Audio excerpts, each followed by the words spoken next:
안녕하세요. 스테디오 통계연구소 이일현입니다. 오늘은 통계분석 Q&A 34번째 시간, 구조방정식 모형 네 번째, 다집단 분석에 대해서 살펴보도록 하겠습니다. 구조방정식에서 다집단 분석이다라고 하는 것은 결국 뭐냐면 이게 조절 효과입니다. 조절 효과인데 이 조절 효과에 해당되는 조절 변수가 뭐냐? 범주형 변수.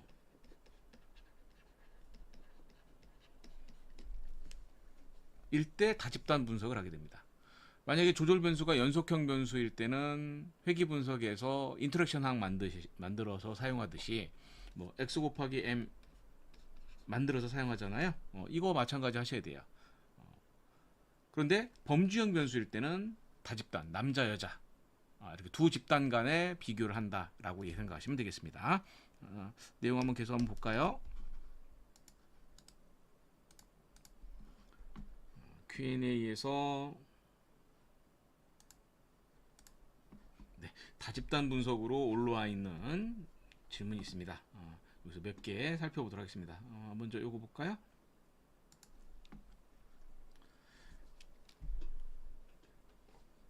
자, 다집단 분석에서 C민 나누기 DF, 요게 카이 스퀘어 나누기 DF죠. 놈드 카이 제곱이라고 합니다. 또는 Q라고도 사용하죠. 이거는 다집단 분석뿐만 아니라 구조방정 전체에서 공통적으로 사용하는 겁니다. 구조방정 전체에서 사용하는 건데 요게 기준이 엄격하게 2, 보통 3 사용하는데요. 러프하게 5도 사용합니다. 보통은 2로 쓰는 게 가장 안정적이고요. 근데 5라고 하는 레퍼런스들도 있어요. 5라고 하는 레퍼런스도 있어서 이제 아무리 커도 5보다 작으면 사용이 가능합니다. 자, 구조방정식 모형 분석에서 종속 변수의 설문 항목이 1개. 설문 항목이 1개다라는 얘기는 결국 뭐냐면은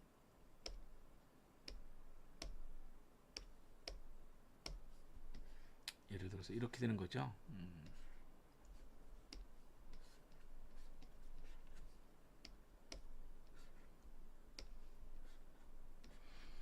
오창이 있고 이렇게 측정 변수가 하나 있다는 얘기인 거죠. 볼게요. 구조물 분석이 네, 가능합니다. 요거는 이제 지난 시간에도 한번 여러 번 얘기했을 거예요. 구조방정식을 할 때는 원래 측정 변수가 여러 개가 있어야 하잖아요. 여러 개가 있어야 되겠죠. 오차항 있고 여기다 이를 고정시켜서 해주게 됩니다. 그런데 애초부터 하나밖에 없는 경우가 있어요. 이 하나밖에 없을 경우에는 이 변수에 이게 지금 현재는 아예 측정 변수, 관측 변수 자체가 하나가 있다는 얘기죠. 예, 하나가 있어요. 그러면 이 변수의 평균, 표준 편차, 분산, 그리고 크롬바이 알파 하나일 때는 0.7로 고정시키면 됩니다. 0.7로 고정시키고요. 그럼 이 변수의 평균, 표준 편차, 분산과 0.7을 이용을 해서 여기 요인 적재값, 그 다음에 오차 분산 두 개를 계산할 수가 있습니다. 제약을 할 수가 있죠. 요거는 제가 만든 엑셀 매크로 파일에 있습니다. 여기서 여기 이지플로우 스태티스틱에 가서 엑셀 매크로에 가면 어딨나요? 여기 있네요. 19번에 단일 요인 이거 보면은 하는 방법이 나와 있습니다. 거기 해서 하시면 됩니다. 자, 보고요. 그 다음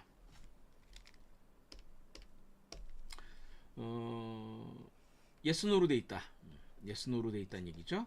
yes, no 돼 있는 이런 변수를 우리가 이분형 변수라고 합니다. 이분형 변수라고 하고 이분형 변수는 0, 1로 입력하세요. 0, 1로 입력하시면 이게 그럼 회귀 분석에서 더미 변수처럼 되죠. 더미 변수처럼 되어 있습니다. 예, 가능합니다. 관측 변수로 사용이 가능합니다.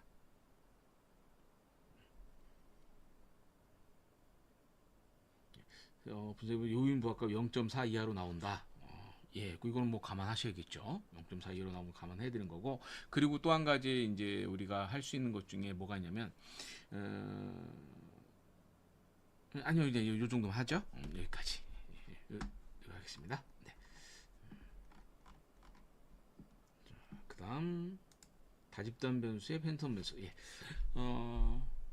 이 모습 구조 방정식 모여서 개별 간접 효과를 보기 위해 팬텀 변수를 넣고 다집단 분석을 했을 때와 구조 방정 팬텀 변수를 넣지 않고 다집단 분석을 했을 때 전후의 모델 적합도가 달라집니다. 모델 적합도는 팬텀 변수 넣기 전을 기준으로 하시면 됩니다. 그리고 다집단 분석을 하기 전에 팬텀 변수를 넣기 전후 팬텀 변수 모델에 영향을 미치지 않는 것으로 알고 있는데 다집단 분석을 하실 때는 모델 적합도 이게 지금 팬텀 변수 때문에 적합도가 달라지는 건 아니고요. 구조 방정식을 했을 때는 이제 팬텀 변수를 넣으나 안 넣으나 적합도는 같습니다. 그러나 다집단 분석을 하면 전체 데이터로 분석했을 때와 다집단 분석했을 때의 적합도는 다릅니다. 다르게 나와요. 다집단 분석을 할 때 팬텀 분석 가능합니다. 생각해보세요. 말씀드렸듯이 팬텀 변수를 넣기 전후의 적합도는 같다. 두 개는 같다. 다집단 분석을 할 때는 두 개의 적합도는 다르다.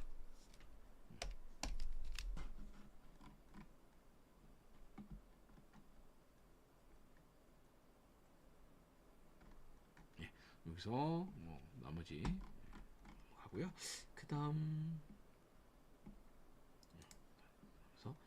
남자 데이터와 여자 데이터를 각각 분리해서 구조 방정식을 분석해 영향관계 등을 알아보았습니다.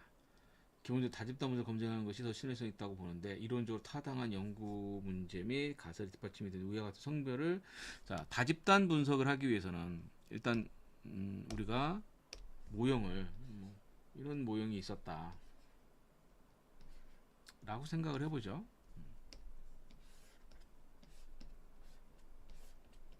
매개효과 모형이죠. 물론 당연히 있을 거고요. 생략하겠습니다. 오차항이 있을 거고요. 오차항이 있을 거고요. 자, 이 모형이 있는데 이것을 만약에 남자하고 여자하고 따로 나눠서 분석한다라고 생각을 해볼게요. 그러면 다집단 분석의 전제 조건은 뭐냐면 남자가만 가지고 분석했을 때 남자를 분석했을 때 X에서 M으로 가는 B값이 있겠죠? 얼마 있을 거예요. 예를 들어 0.7이 나왔다고 치죠. 그리고 유의했어요. 그 다음 여자를 분석했을 때 여자 데이터만 가지고 예를 들어서 남자가 200명이고 데이터 수가 남자가 200명 여자가 200명이었다고 치죠. 토탈 N수는 400명이었죠. 400명 분석해가지고 적합하고 괜찮게 나왔어요. 그런데 남자하고 여자하고 다를 것 같아. 그럼 남자 여자 나눠서 분석을 하겠죠. 나눠서 분석. 그럼 했는데 남자 200명 가지고 분석했더니 0.7이 나왔고 여자 200명 가지고 분석했더니 B값이 0.4가 나왔어요. 이것도 역시 유의했어요. 다집단 분석의 핵심은 뭐냐면 요 두 개의 B값, 즉 남자의 B값인 X가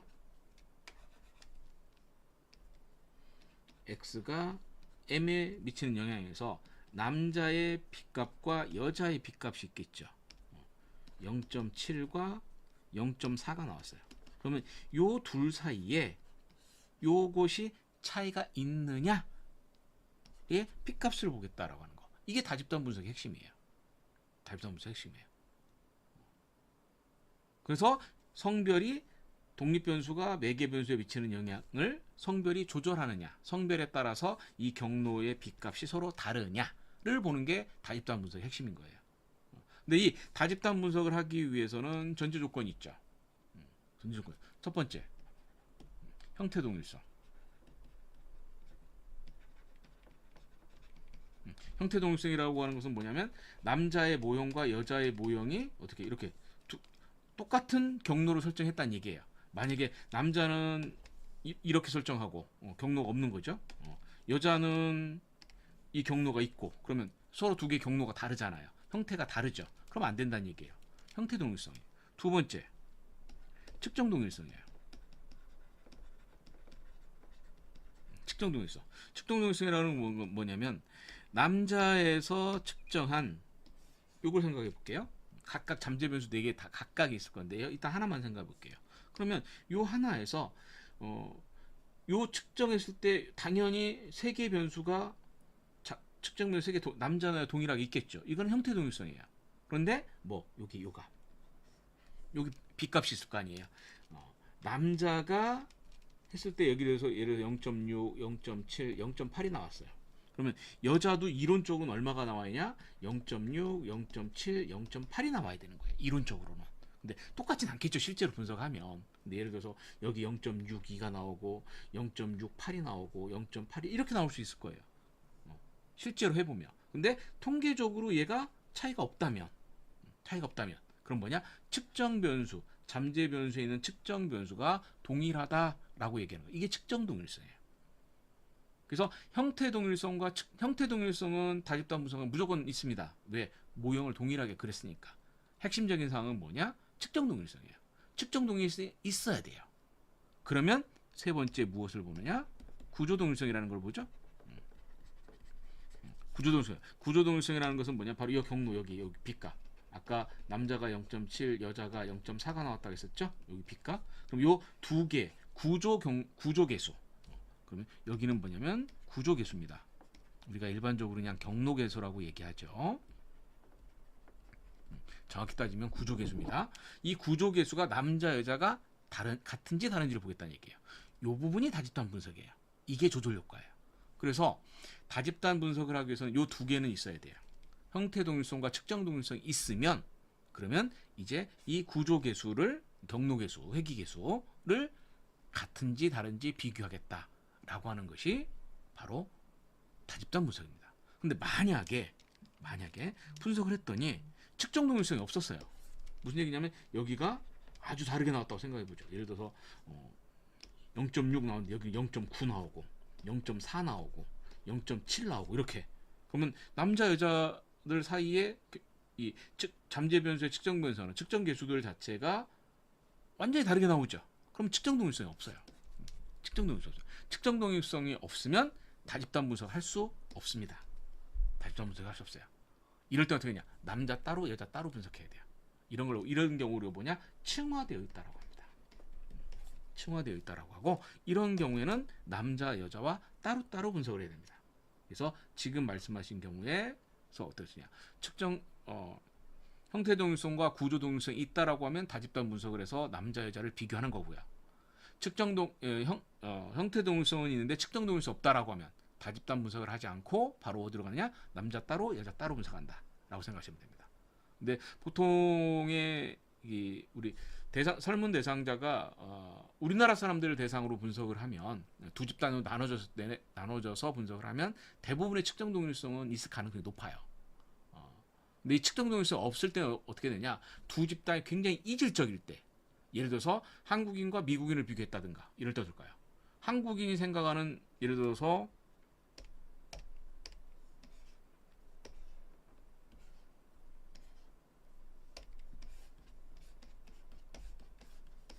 이게 스트레스였다.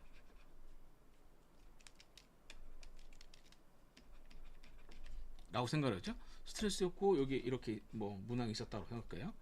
동일한 도구를 사용했다고 치더라도 그러면 이때 우리나라 사람이 생각하는 스트레스와 미국 사람들이 생각하는 스트레스가 다를 수가 있죠. 설문 문항은 같다 하더라도. 그래서 다국적 연구, 국가 간 연구들을 할 때 보면은 형태 동일성이 있는데 측정 동일성이 없는 경우가 대부분이에요. 한국 사람들 대상으로 조사할 때는 이 두 집단 자체가 워낙 차이가 심할 때, 굉장히 이질적일 때는 측정 동일성이 없을 수 있어요. 그럴 때는 뭐하냐? 그냥 층화되어 있다라고 해서 남자 여자 따로따로 분석하시면 됩니다. 집단별로. 네, 되고요. 또 뭐 볼까요? 네, 여기 다집단 분석을 했는데 기본적인 절차. 조금 전에 얘기한 거네요. 보통 구조 방정이 돌 때 표본수가 많으면 카이 검정이 기각되어 버려서 표본수가 덜 빈감도 판단하고 했는데요. 다집단 분석의 경우 카이 제곱 값으로 차이 검정을 하기에 이렇게 기각되는 경우에 요건 상관없습니다. 우리가 일반적으로 모형 적합도를 얘기할 때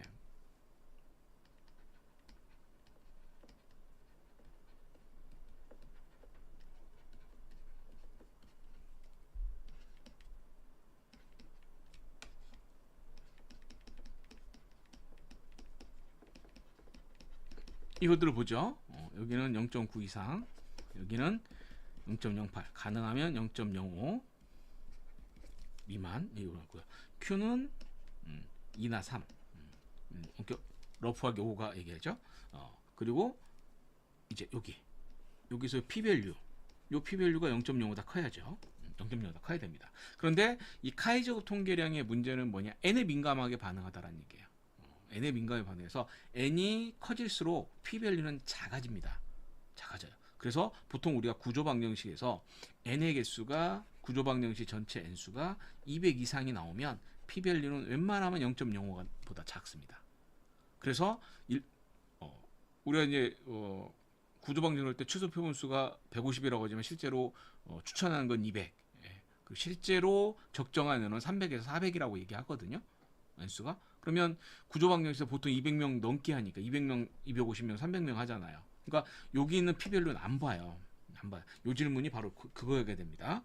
그런데 다집단 분석을 하면은 뭘 한다고 했냐면 형태 동일성, 측정 동일성, 그 다음에 구조 동일성을 본다고 했죠. 그러면 어떻게 되느냐? 첫 번째, 형태 동일성에서 동일성 놓고 분석을 합니다. 그럼 뭐가 나오냐? 요 값이 나오겠죠. 요 값이 나오겠죠, 세 개가. 이때는 이건 중요하지 않습니다.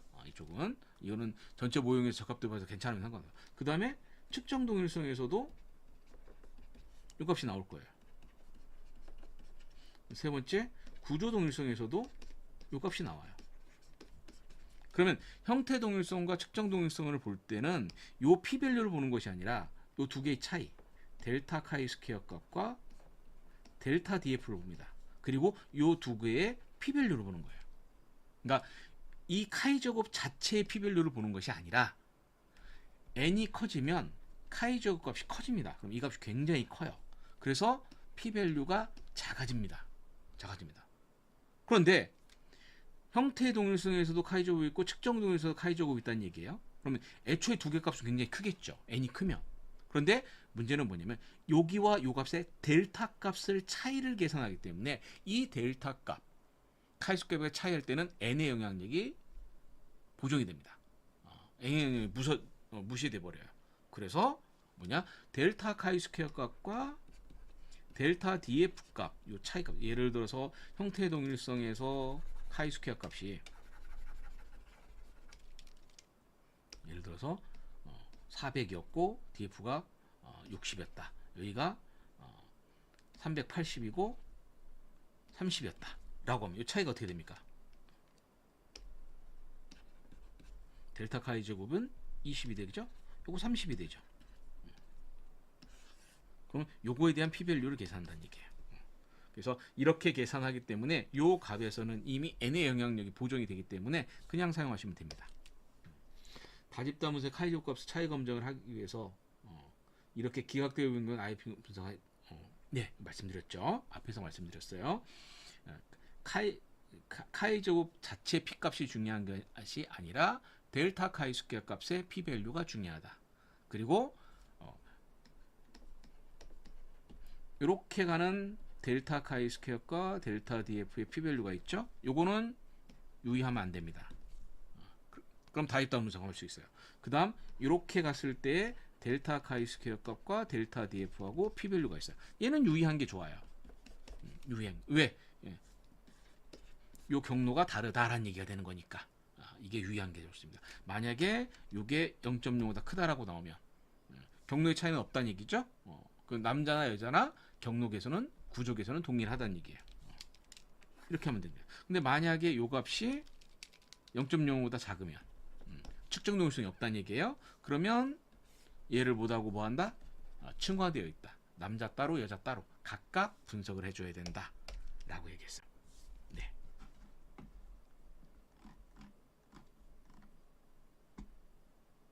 자, 이거 볼까요? 다집단 분석 모수 추정치 음수값. 다집단 분석에서 경로 간의 차이가 있는 것을 나타나 모수 추정치를 확인했습니다. 일반 매개로 봤을 때는 경로에서 정적 상관이 나타났고 기존성의 정적 상관이 나왔던 변이 다집단에서 모수를 확인했더니 마이너스 6으로 예.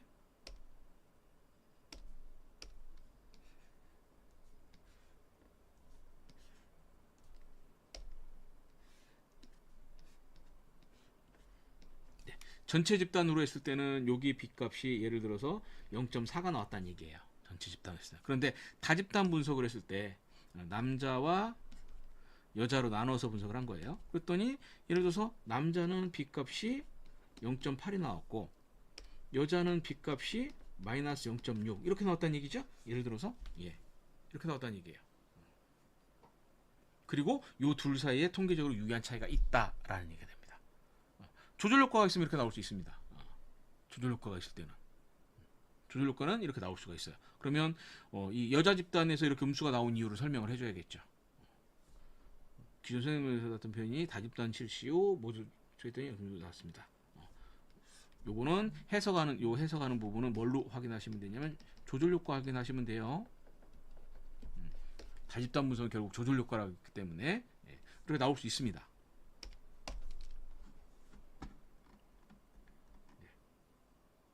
답변을 안 달아놨나요?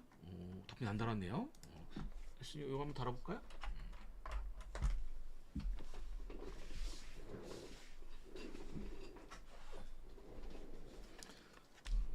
제가 Q&A 달면서 가끔씩 매일 다는 게 아니라 시간이 될 때 확인하고 하다 보니까 가끔씩 이렇게 빠지는 경우가 있습니다.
이 정도 답변 달겠습니다.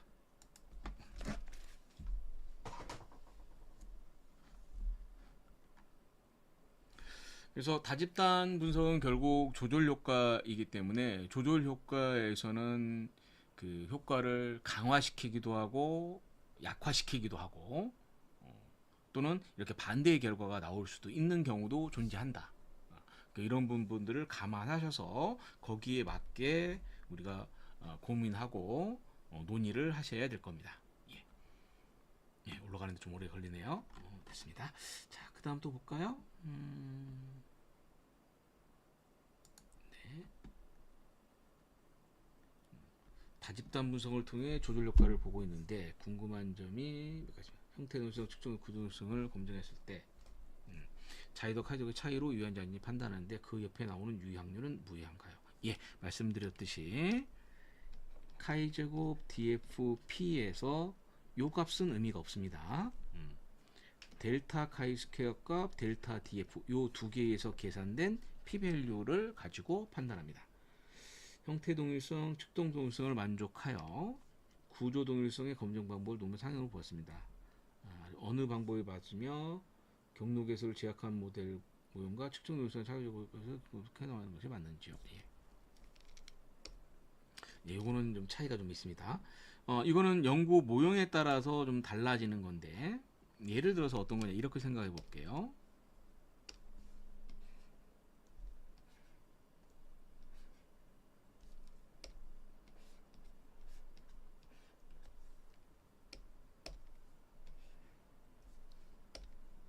이렇게 하면, 우리 회귀 분석에서 프로세스 매크로 따지면 이게 모델 7번이거든요. 모델 7이에요. 그럼 이게 조절된 매개입니다. 조절된 매개예요. 그럼 이 조절된 매개에서는 뭐냐면 여기 경로만 다르고 요 두 개의 경로는 차이가 없는 거예요. 그러면 만약에 내 연구 모형을 이렇게 생각을 했다라고 하면 요 경로만 제약을 주시면 됩니다. 요 경로만. 근데 또 경우에 따라서는 이렇게 할 수도 있어요. 이렇게 하면 어떨까요? 모든 경로를 제약을 줬다라고 한 거예요. 여기 보시면 모든 경로를 한 번에 제약하여 하는 거예요. 그게 요겁니다. 요거예요. 이렇게 따지면 모델 이게 50, 58, 59번인가요? 이렇게 하면 59번인가 될 거예요. 네, 이렇게 된 겁니다. 그래서 모델 50, 프로세스 매크로의 모델 59번의 그림으로 그리면 그림이 이렇게 돼 있죠. 이렇게 해서 이렇게. 네. 이게 모든 경로를 다 제약한 경우예요. 그럼 이게 이런 경우가 나옵니다. 한 개의 경로만 제약한 거. 아까처럼 이렇게만 제약한 거. 이렇게 할 수도 있겠죠? 이거는 연구 모형에 따라 달라지는 거예요. 내 연구 모형에서 어디를 조정할 거냐라고 하는 것이 결정이 났으면 거기에 맞춰서 하시면 됩니다. 이를 통해 확인했고 이를 통해 구청 어느 교수가 유의미한 차이가 있는지를 확인하겠다는 방법. 예, 보통은 두 가지 방법 중에 하나를 많이 사용합니다. 근데 이거는 말씀드렸듯이 연구 모형에 따라서 세 번째 방법도 사용합니다. 세 번째 방법에 세 번째 방법하고 첫 번째 방법은 주로 언제 사용하느냐? 어디를 조절하는지 모르겠다. 어디가 서로 다른지 모르겠다. 근데 차이가 있는지 알고 싶다라고 할 때는 1번, 3번 방법을 이용하시면 돼요. 이를 통해 두 집단의 구조 유형의 차이가 없음을 나타났으나 특정 경우의 차이가 있을 수 있으니 이를 통해 항상식을 확인하고 유형의 차이가 있다고 하면 근거 조절을 해석하는 방법. 이게 4번은 좋은 방법 아닙니다. 1번하고 3번은 연결되어 있는 방법이고 1번하고 3번은 연결된 방법입니다. 2번은 애초에 처음부터 연구자가 어느 경로를 조절할 거다라고 설정한 방법이고요. 이를 통해 두 집단의 경로의 유형의 차이가 없음이 나타나 구조 동일성을 확보했으니 각 경우의 유형의 차이를 보겠다를 하는 방법. 예, 유의미한 차이가 이제 구조 동일성을 해서 유형의 차이가 없다라고 나왔으면 얘는 볼 필요가 없습니다. 볼 필요가 없습니다. 마치 얘는 뭐냐? 이건 아노바에 해당되고 얘는 사후 분석에 해당된다고 생각하시면 되거든요. 그러니까 요게 아노바에 해당되는 거예요. 이게 아노바에 해당되는 거고 요게 사후 분석에 해당되는 거예요. 굳이 우리식으로 얘기한다라고 하면. 근데 얘가 유의하지 않을 때는 의미가 없습니다.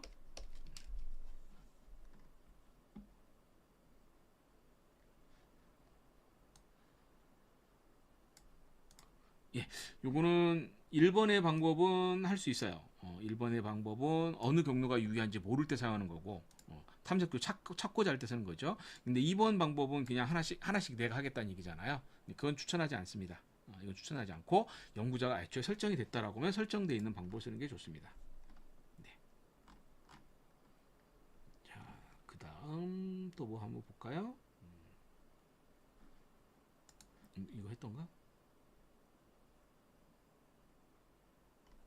예, 했던 것 같고요. 그 다음에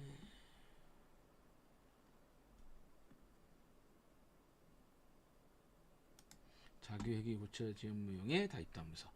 자기회귀 교차 지연무형의 다입단 분석에 관련하여 관측 변수로 구성된 6년간의 종단 데이터 이물 다입단 분석을 하기 위해 모형 1 무제약부터 모형 6 살펴봤습니다. 다집단 분석을 할 때 방법이 크게 두 가지가 있어요. 첫 번째는 얘기했듯이 형태 동일성, 측정 동일성, 구조동일성 이렇게 보는 방법 일반적으로 이렇게 많이 보는 거고요. 여기서 조금 더 엄격하게 따지면 우리가 그 측정 동일성을 볼 때는 아까 잠깐 얘기했듯이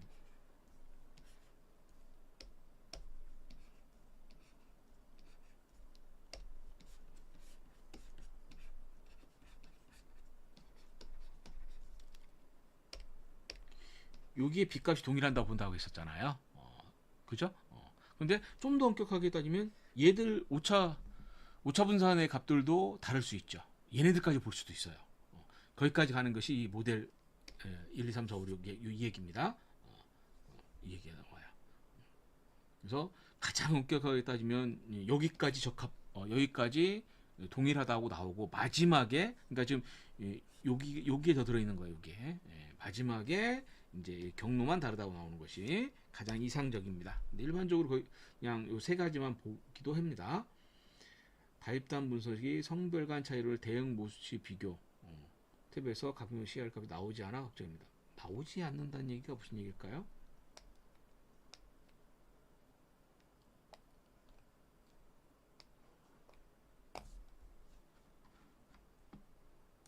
제가 답변을 달았나?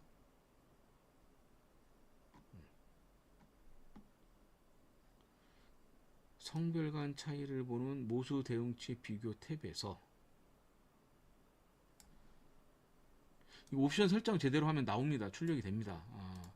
정확하게 질문의 의도가 뭔지는 모르겠는데 옵션에서 다입단 분석 체크 제대로 하시고 하면은 그리고 옵션에서 그 크리티컬 레이시오라고 하는 옵션이 있어요. 그걸 체크하시면 정상적으로 나옵니다. 뭐 옵션 체크 안 하신 거예요. 네.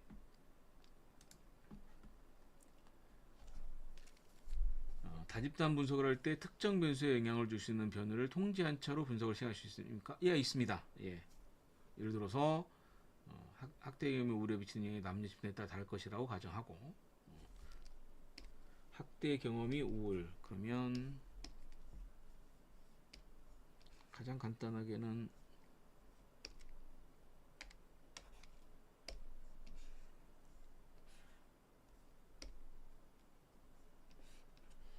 학대 경험 우울 근데 요게 성별에 따라 다를 거다라는 얘기죠. 그랬을 때 여자 집단의 공감 능력을 통제한 상태로 다집단 분석을 하는 것이 여자 집단의 공감 능력을 어떤 공감 능력이라는 변수가 있다는 얘기죠.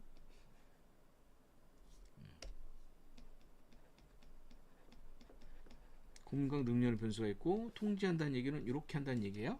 이렇게 통제한다는 얘기예요. 경우에 따라서는 얘가 뭐 이렇게 될 수도 있고요. 할 수 있어요. 하는데 하는 건 가능합니다. 그런데 예를 들어서 지금 여기 볼 때 여자 집단의 공감 능력을 통제하는 상태. 그러면 여자 집단에서만 얘를 통제한다는 얘기잖아요. 남자는 통제 안 한다는 얘기인가요? 그러면 할 수 없습니다. 왜? 다집단 분석을 하기 위해서는 형태 동일성이 있어야 된다고 했죠. 그러면 여자는 통제했다는 얘기, 이게 있다는 얘기예요. 남자는 없다는 얘기죠. 그럼 뭐가 됩니까? 모형이 다르죠. 형태가 달라져요. 그럼 형태 동일성이 없는 겁니다. 그럼 할 수가 없어요. 그럼 남자 여자 따로따로 분석해야 돼요. 만약에 통제 변수를 만들으시면 둘 다 만드셔야 됩니다. 둘 다 만드세요. 얘도 답변 안 들었네요. 아주 옛날 건데 한 김에 이것도 보죠.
네, 이 정도 답변하죠.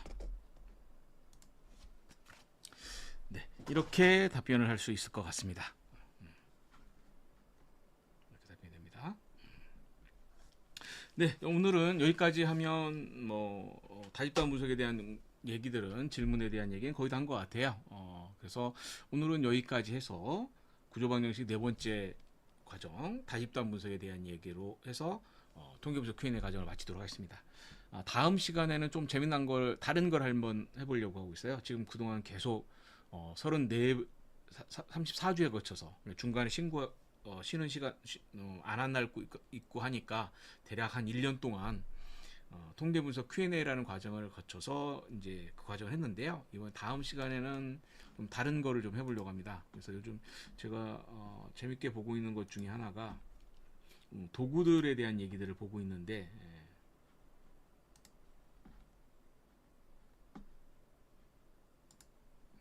도구에 보는데요. 그래서 그 논문 리뷰를 좀 해보려고 하고 있어요. 논문 리뷰를 좀 하려고 하는데 논문의 뭐 주제 뭐 이런 건 관계없이 그냥 그 논문에 사용한 통계 분석 기법들에 대한 얘기를 논문을 하나 보면서 이렇게 한번 보는 시간. 뭐 그래서 뭐 이론적 배경이니 뭐 주제니 이런 거는 안 볼 거고요. 그런 건 안 볼 거고 그냥 논문 한 편 정해서 그냥 논문을 내에 있는 통계 분석 기법을 리뷰하는 거를 좀 해보려고 하고 있습니다. 그래서 혹시라도 보고 싶은 논문 있으시면 논문 보내주시면 그 다음에 제가 한번 해보도록 할 거고요. 그 다음에 또 한 가지는 이제 우리가 저는 결국 그 양적 연구를 하는 사람이잖아요. 저는 통계 전공이기 때문에 그 질적 연구는 제 영역을 아니니까 제가 건들 수 있는 부분은 아니고요. 양적 연구, 통계 분석을 사용한 논문들에 대한 논문을 리뷰를 하는데 결국 통계 분석에 사용된 논문들 하려면 뭐가 있어야 도구가 있어야 되겠죠. 측정이 있어야 돼요. 측정이 있어야 됩니다. 측정이 있어야 되는데 그래서 그 중에서도 이제 우리가 뭐냐면 이제 설문 도구들 있을 거예요. 뭐 우울 도구도 있을 거고요. 그죠? 스트레스도 있을 거고 자존감 이런 도구들이 있을 거예요. 이런 도구들에 대한 얘기들을 한번 해보려고 하고 있습니다. 그래서 그런 설문 도구들에 관심 있는 분 있으면 그 설문 도구들에 대한 얘기도 저한테 보내주시거나 얘기해 주시면 제가 참고를 하도록 할 거고요. 이제 첫 번째 시간으로 뭐냐면 논문 그래서 우리가 이제 논문 리뷰 또는 오와 and 오와라고 돼 있죠.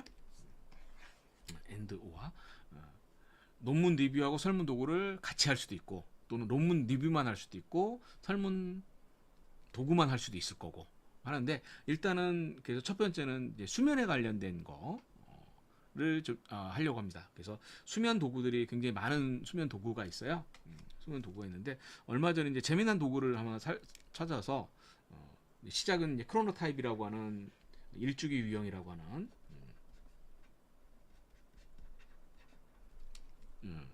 이런 도구를 찾았거든요. 그래서 작년에 이 크로노타입이라는 걸로 해서 제가 이제 매크로 만들어서 명령어를 이용을 해서 크로노타입을 계산하고 했는데 하다 보니까 제가 또 이제 작년부터 이런 그 SPSS 매크로 만드는 게 재미가 들렸잖아요. 그래서 칼큘레이터를 만들었어요. 크로노타입 칼큘레이터를 만들었는데 이거 만들고 나서 보다 보니까 이거에 관련된 도구도 꽤 많더라고요. 그 중에서 이제 첫 번째가 MCTQ라고 뮌헨 크로노타입이라고 뮌헨에서 만든 뮌헨의 수면 일주 유형에 관련된 설문지가 있습니다. 이것도 역시 계산 공식이 있어요. 계산 공식이 있어요. 그래서 지금은 얘를 만들고 있어요. 이거를 지금 만들고 있고 요 크로노타입은 완성이 됐고요. 아직 공개는 안 됐는데 완성이 됐고 지금 마지막으로 버그 잡고 좀 확인하는 작업을 하고 있습니다. 근데 여기서는 이제 메뉴를 제가 두 가지를 만들려고 하고 있어요. 기존의 SPSS 매크로들은 예를 들어서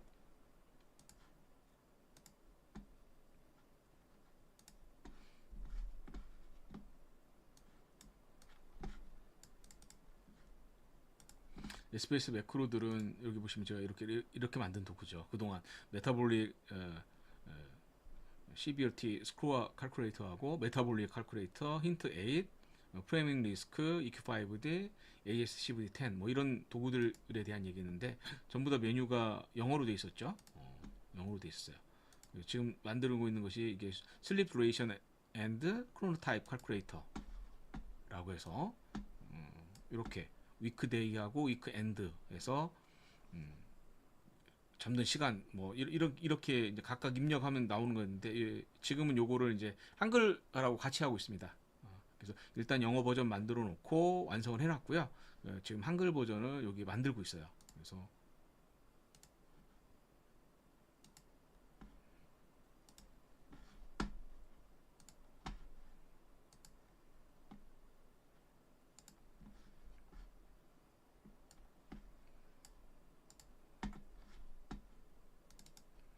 이렇게 이미 뭐 다 만든 건 다 만들었기 때문에 이렇게 메뉴가 이렇게 여기 메뉴가 이제 한글로 바뀐 거죠.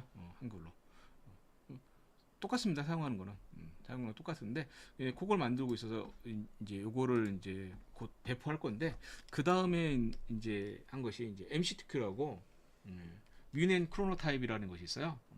요것도 공식이 있어요. 그 지금 현재 요걸 만들고 있고요. 요걸 만들고 있고 그래서 요것도 역시 주중 수면 시간하고 주말 수면 시간을 이용해서 만드는 건데 보다 보니까 또 재미난 게 있더라고요. 시프트 MCTQ라고 해서 교대 근무자 교대 근무자죠. 가장 대표적인 것은 이제 3교대 하는 거. 2019년인가? 예, 삼성병원에서 간호사 스님하고 수간호사 스님하고 성심여대 교수님하고 해서 도구를 번안을 했더라고요.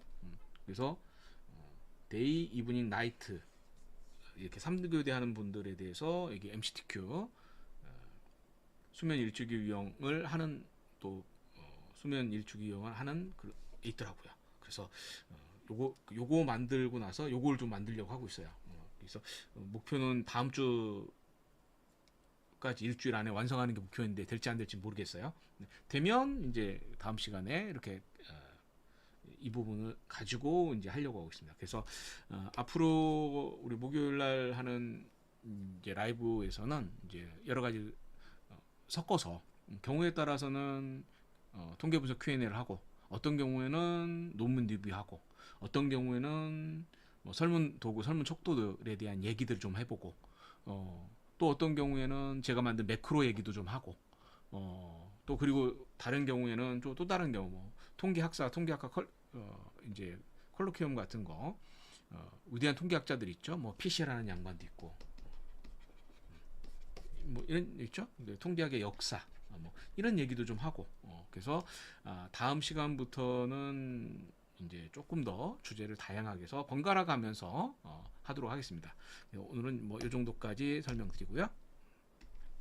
여기까지 해서 오늘은 여기까지 해서 오늘 강좌 마치도록 하겠습니다. 네, 수고하셨습니다. 감사합니다.